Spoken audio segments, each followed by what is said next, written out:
Hi, thank you for visiting my RC channel.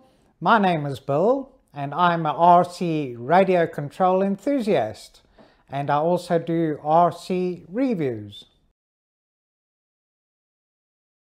Thank you for joining me for this review of this Emax Tinyhawk Freestyle 115mm 2.5 inch F4 FPV racing drone, supplied courtesy of Banggood.com to review and share with you. It comes in this little case with a zipper, soft case, protective sponge padding on the inside, a pocket in the lid here, the spare propellers, instruction manual, and Emax decals.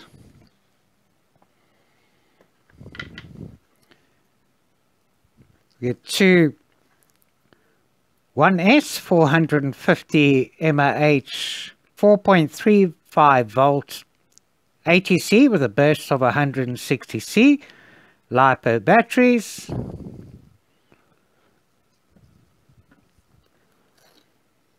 There's USB battery charging board.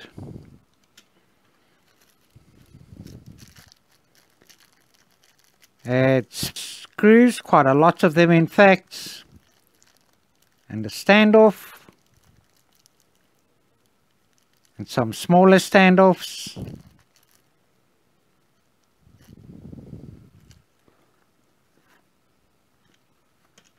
And that's it.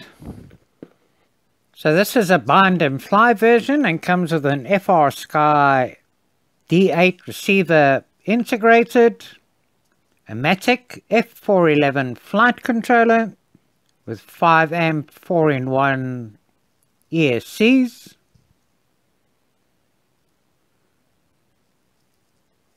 the VTX is a 25 milliwatt 37 channel VTX that has some channels locked, and the camera on the front here is a 600 TVL CMOS camera. Not sure how well protected it will be here, but should be okay.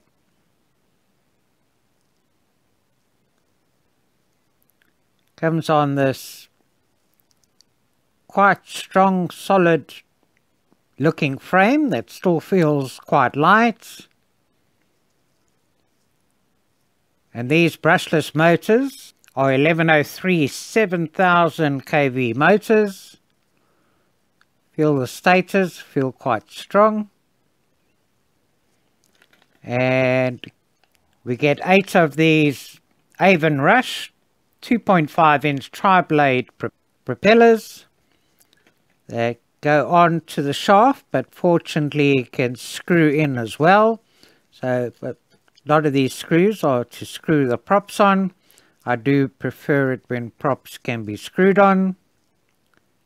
What is interesting though is that these motors are actually connected directly onto the ESC, but there are sockets for motors for plug and play. Not sure why they didn't put plug and play motors on in the first place. Capacitor here, probably not in the best position, could get snagged. And then the good thing about this is that the batteries go on top here, which should be good for balance. And I always prefer it if I can take off without having a battery underneath, so it's fairly flat, because sometimes your battery underneath doesn't sit flat, take off and the props can dig in. And this should be very good for the balance of the craft in the air too. We've got this 2-into-1 harness at the back here that these MCPX connectors plug into like this. to give us two 450 mAh cells.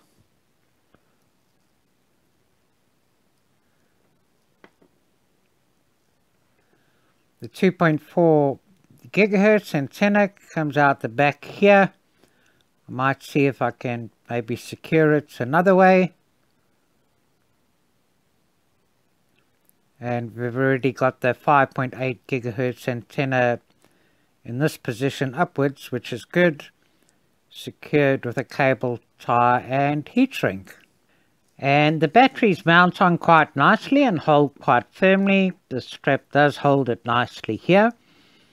And then it'll only power on when both batteries are connected. So as it is here, with one battery plugged in, it's not powered on.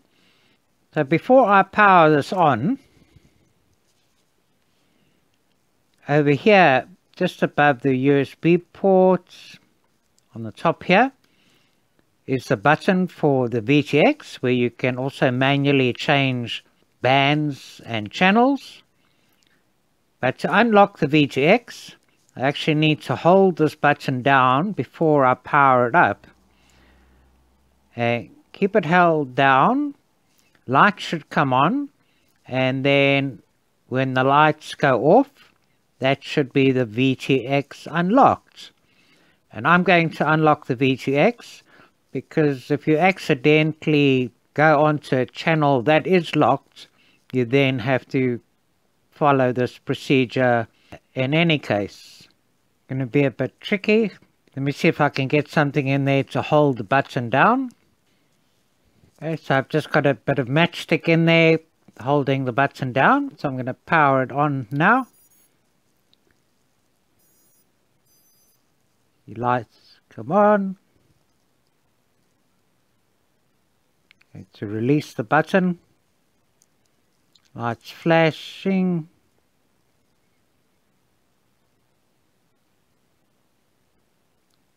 and go off. So that should be the VTX unlocked.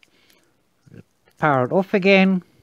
Then to bind, the bind button is underneath here. I don't know if you can see over here, it says bind there, and this is the bind button here that you'll need to press to bind to your radio controller. So let me just set the radio controller up and get ready to bind. So I've got the radio controller ready to bind on mode D8. So power it on again. Now we're supposed to be able to have a look at the lights, and the bind button is underneath here. So we'll try and see if we can do it this way around. Because we've got to hold the bind button down for about 2 seconds. 1, 2. And light should go blue. And press bind on here.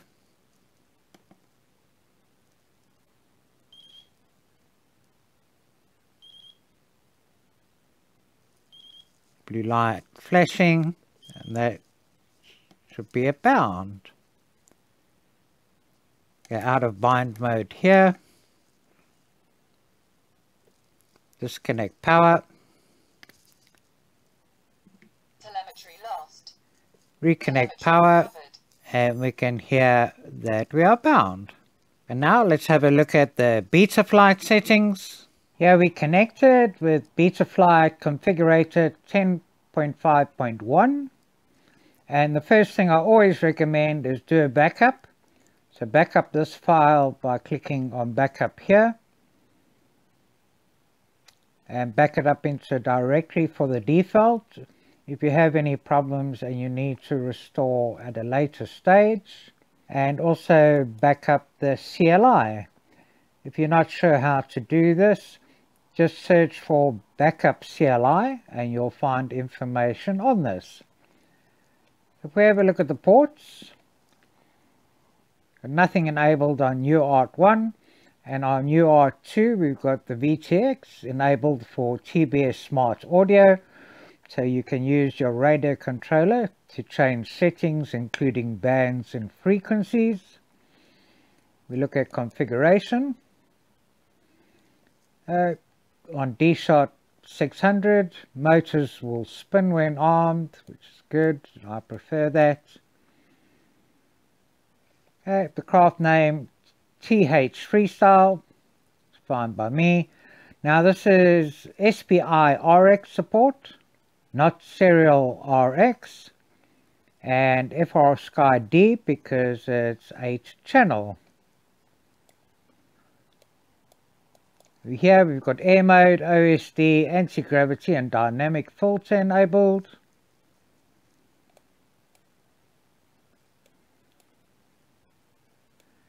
Everything enabled under beeper configuration, but this does not have a beeper. Look at power and battery. The minimum cell voltage 2.9, bit low, not normally good to take it below 3, but I'll leave it at 2.9 because you might get low battery warnings on bursts. Maximum 4.5 and warning at 3.2. Failsafe set to drop, which is fine. We look at the PIDs. These are the default PIDs. And Emax is normally quite good with their PIDs, so we'll leave it as it is and see how it goes. Look at receiver, got throttle, got yaw, got pitch, I've got roll, TIER 1, 2, 3, 4, I fly in mode 2, so that's fine. Look at modes, arm, disarm on auxiliary 1, angle at the upper end on auxiliary 2, horizon in the middle,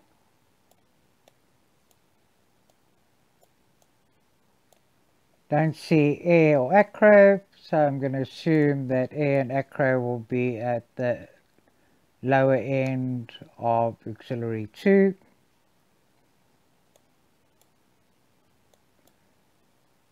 That hasn't got a beeper.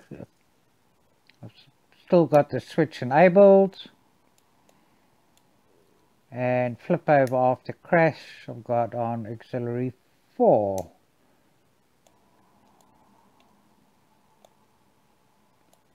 Look at OSD. We've got RSSI value enabled. Main battery voltage, timer 2 for flight time. I'm going to enable fly mode so I can see what's going on with fly mode. And put it in the middle at the bottom here. Craft name. VTX channel, which I like having as well. I'm going to enable warnings. Yeah, I'll leave it on that. I've got video format automatically on NTSC and metric, which I'm fine with.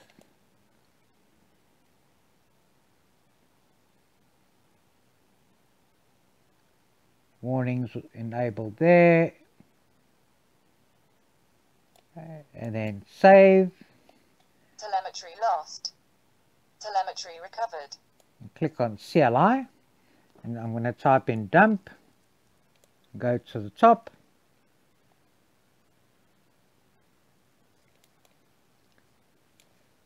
And here we can see the target is Matic F411RX version 4.0.4 dated July the 4th, 2019. And then once you've made any changes, do the backup I showed you in the beginning again, and also back up the CLI. I'm going to put the props on now. So if we have a look at the screws here, we get 12 long screws, 6 short screws, and here's some spare soft mounts, washers and standoff. And we don't get a hex or Allen key with this, so you'll need a 1.5mm hex or Allen key to put the props on. And when it comes to putting the props on, you want to get the shaft through the center hole and align the other holes across like this. And then gently push down and go near the bottom, and you take the long screws, and they don't just slot down, you've actually got to start screwing them in from the outset.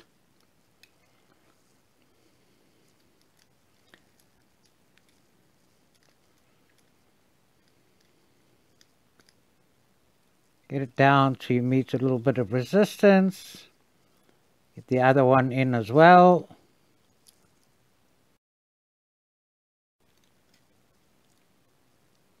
And just gently see if they are aligned. Then they should start be going down. And then just gently do each screw alternatively. Don't try and screw one all the way in on one side and then the other. Just get it down nicely and gently and as balanced as possible. And then it'll start securing and locking.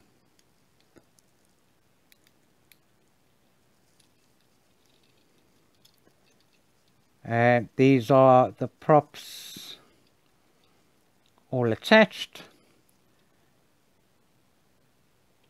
Front left motor clockwise and back right motor clockwise.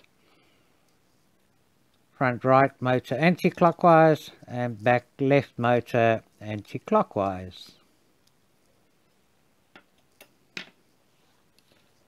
Then you'll see here we've still got 4 long screws spare. The 6 short screws there and this here. And then if I put the spare props under in here, I can gently put this on the top here and just angle the propellers out of the way. Just get it into the center and get the propellers in the perimeter.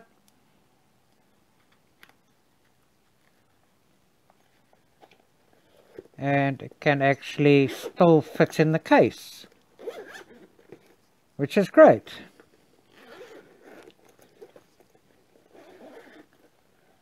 Nothing worse than having to put props on and off the whole time, and this actually does fit nicely and securely in like this. Put the batteries on and then we'll have a look at the total weight with everything now fitted. So with everything on, it only comes in at 79 grams. And then the 2.4 gigahertz antenna, I've actually just brought around down under the board and out through the bottom here. And should actually be fine and even should be better for reception. Because if I left it where it was, it would have got tangled with these props. But I would say it's quite well out of the way here. And we'll see how it goes with that.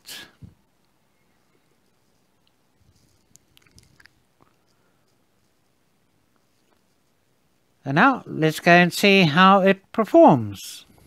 Okay, let's see how this goes.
great flight, responds well, feels very light, very agile, a good flying time of 5.5 minutes. Okay, did push the batteries a bit too much towards the end, but you know, to get 4.5, 5 minutes on these two 450 batteries is good.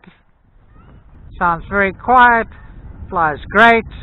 Now, how did you find that, Chris? I couldn't believe how smooth it was for a 2.5 inch. It's so locked in. There's no bounce in the flight whatsoever. It's really smooth, well tuned for straight out of the box. Another go in a minute. Cheers, mate. So please subscribe, like, comment and share if you like my videos.